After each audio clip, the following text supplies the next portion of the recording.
বুঝতে পারছেন 300 টাকার কাজ করে 700 টাকা দিয়ে চলে যাচ্ছে। এই যে বেডশিট চুরি করেছে এই যে প্যাসেঞ্জার এটা কেন এগুলো দেখ পেলাম যে বিজেপি লিগাল সেলের কনভেনার মিনময় মজুমদার, যিনি বলছি ভাই ভিডিওটা দেখলে আজকে সামান্য ট্রেনের চাদরও এর কাছে সেফ না, সেটাও এরা বেগে সেখানে ভরে চাদর চুরি করে চুরি আসছে। করতে গিয়ে ধরা তাহলে এটার পড়েছে। কাছে লাখ লাখ কোটি কোটি তাহলে টাকার যদি দায়িত্ব আছে, তাহলে এরা কি করবে? দেশের হাল, সে দেশের হাল কি হবে? খুব খারাপ হবে, খুব শোনো ভাই, স্বভাব কোনোদিন পাল্টায় না। হ্যাঁ, এরা চোরের স্বভাব চোরই থাকে। সালা ট্রেনের চাদর ছাড়ছে না।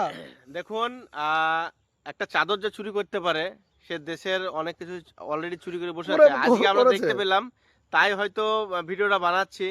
তো আজকে কোন নেতারা শিক্ষিত বলেন তো? 99% নেতারা মূর্খ, ঠিক আছে? তারা দেশ চালাচ্ছে। ভাই দেখো, মানুষকে ভোট দাও তাকে দেখে, সে পার্টি দেখে নয় যে সে শিক্ষিত না মূর্খ, চোর না মানে গুন্ডা, এরকম দেখে ভোট দাও। কারণ চাদর চুরি, সামান্য চাদর চুরি, শালা হাসিও যাচ্ছে। শীত চলছে তো কিনতে পারেনি, ঠান্ডার জ্বলনে চুরি করে। নেতা হয়ে চাদর চুরি করছে, তাহলে এদের কাছে কিছুই সেফ না। সারা যদি একটা কোনো মোবাইল টোবাইল রাখা হয় তো চুরি করে নেবে।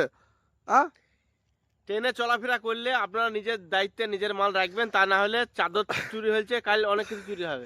বলছি ভাই, মোবাইল ফোন হতে সাবধান। ট্রেনের মধ্যে নেতারাকে দেখলে সাবধান।